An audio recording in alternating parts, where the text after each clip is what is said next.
Assalamualaikum warahmatullahi wabarakatuh. Saya Emma Septiana Maufiro. Saya Zahra Sulaudia. Saya Nazila Tunikma. Saya Karina Susanti. Kami dari kelas 11 MIPA 2 SMA Nadatul Ulama ingin mempresentasikan sekaligus menginformasikan tentang WTO di dalam negara Indonesia. Berikut adalah pembahasannya. World Trade Organization atau WTO merupakan satu-satunya organisasi internasional yang mengatur perdagangan internasional. Terbentuk sejak tahun 1995. WTO berjalan berdasarkan serangkaian perjanjian yang dinegosiasikan dan disepakati oleh sejumlah besar negara di dunia dan diratifikasi melalui parlemen. Tujuan dari perjanjian-perjanjian WTO adalah untuk membantu produsen barang dan jasa, eksportir dan importir dalam melakukan kegiatannya.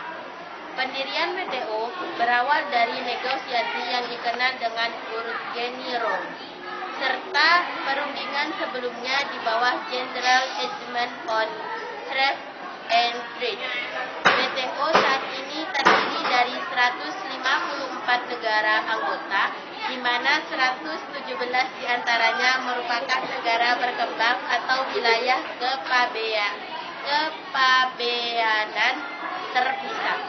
Saat ini, WTO menjadi wadah negosiasi sejumlah perjanjian baru di bawah Doha Development Agenda yang dimulai tahun 2001. Pengambilan keputusan di WTO umumnya dilakukan berdasarkan konsensus oleh seluruh negara anggota. Badan tertinggi di WTO adalah Konferensi Tingkat Menteri atau KTM yang dilaksanakan setiap 2 tahun sekali. Di antara KT, kegiatan pengambilan keputusan WTO dilakukan oleh General Council. Di bawahnya terdapat badan-badan subsidiar yang meliputi dewan, komite, dan subkomite yang bertugas untuk melaksanakan dan mengawasi penerapan perjanjian-perjanjian WTO oleh negara anggota.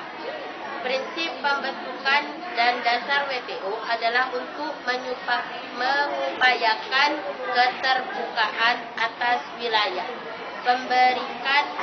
memberikan jaminan atas Most Favored National Principle atau MFN dan perlakuan non-diskriminasi oleh dan diantaranya negara anggota, serta komitmen terhadap transparansi dalam semua kegiatannya.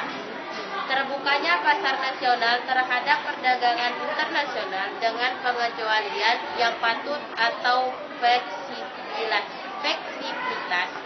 yang memadai dipandang akan mendorong dan membantu pembangunan yang berkesinambungan, meningkatkan kesejahteraan, mengurangi kemiskinan, dan membangun perdamaian dan stabilitas. Pada saat yang bersamaan, keterbukaan pasar harus disertai dengan kebijakan nasional dan internasional yang sesuai dan dapat memberikan kontribusi terhadap pertumbuhan dan pembangunan ekonomi sesuai dengan kebutuhan dan aspirasi setiap negara anggota. Selanjutnya, Baik, terkait dengan DDA, KTM Doha pada tahun 2001 memandatkan negara anggota untuk melakukan putaran perundingan dengan tujuan membentuk tata perdagangan multilateral yang berdimensi pembangunan. Tata perdagangan ini akan memberikan kesempatan bagi negara berkembang dan LDCS untuk dapat memanfaatkan perdagangan internasional sebagai sumber pendanaan bagi pembangunan. Isu-isu utama yang dibahas mencakup isu pertanian, akses pasar produk bukan pertanian, perdagangan bidang jasa, dan juga relasi. Dalam perkembangannya, isu pertanian khususnya terkait penurunan subsidi domestik dan tarif produk pertanian menjadi isu yang sangat menentukan jalannya proses perundingan.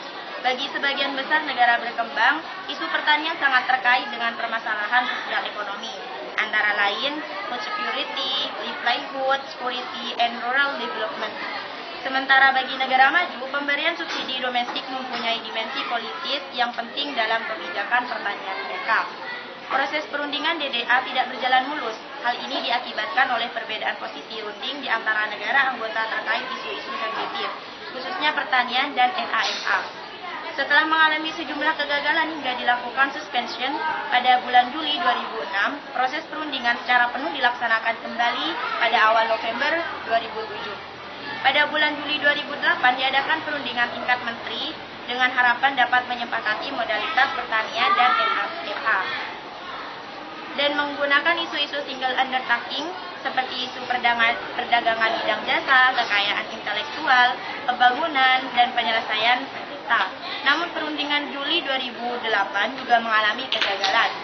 Target program kerja WTO di tahun 2019 adalah 9 commit atau negotiation rules diharapkan mengeluarkan final text atau teks modalitas yang akan menjadi dasar kesepakatan single undertaking putaran Doha pada bulan April 2019. Selanjutnya, kesepakatan atas keseluruhan paket putaran Doha tersebut diharapkan selesai pada bulan Juli 2019. Dan pada akhirnya, seluruh jadwal dan naskah hukum kesepakatan putaran Doha selesai ditandatangani akhir tahun 2019. Namun target tersebut tampaknya sudah terlampaui batas waktunya dan belum ada perubahan terhadap program kerja yang ada. Baik, selanjutnya. Pada bulan Desember 2011 telah diselenggarakan konferensi tingkat materi WTO di Jenewa. KTM menyepakati elemen-elemen arahan politis yang akan menentukan program kerja WTO dan putaran Doha 2 tahun ke depan. Arahan politis yang disepakati bersama tersebut terkait tema-tema sebagai berikut. Pertama, penguatan sistem perdagangan multilateral dan WTO. Dan kedua, penguatan aktivitas WTO dalam isu-isu perdagangan dan pembangunan. Dan ketiga, langkah ke depan penyelesaian perundingan putaran Doha. Sebuah titik terang muncul pada KTM ke-9 di Bali tanggal 3 sampai 7 Desember 2013, di mana untuk pertama kali dalam sejarah WTO, organisasi ini dianggap telah full delivery. Negara-negara anggota WTO telah menyepakati paket Bali sebagai outcome dari KTM ke-9 WTO. Isu-isu dalam paket Bali mencakup isu fasilitasi perdagangan, pembangunan, dan LDCS, serta pertanian merupakan sebagian dari isu perundingan DDA. Disepakatinya paket Bali merupakan suatu pencapaian historis. Pasalnya sejak dibentuknya WTO pada tahun 1995. Baru kali ini WTO mampu merumuskan suatu perjanjian baru, yaitu Perjanjian Fasilitas Perdagangan. Perjanjian ini bertujuan untuk melancarkan arus keluar masuk barang antar negara di pelabuhan dengan melakukan reformasi dan mekanisme pengeluaran dan pemasukan barang yang ada. Arus masuk keluar barang yang lancar di pelabuhan tentu akan dapat mendukung upaya pemerintah Indonesia untuk meningkatkan daya saing perekonomian dan memperluas akses pasar produk ekspor Indonesia di luar negeri. Selain itu, paket Bali juga mencakup disepakati fasilitas dalam isu hibrid.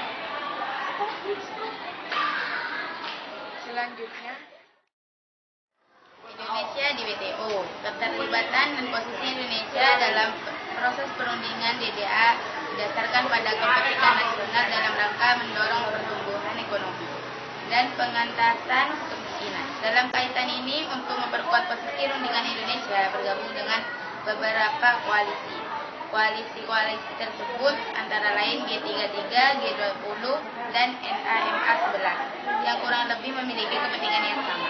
Indonesia terlibat aktif dalam kelompok-kelompok tersebut dalam merumuskan posisi bersama yang mengedepankan pencapaian development objectives dari DDA. Indonesia juga senantiasa terlibat aktif di isu-isu menjadi kepentingan Indonesia utama seperti pembangunan, kekayaan intelektual, lingkungan hidup, dan pembentukan aturan WTO yang mengatur perdagangan multilateral.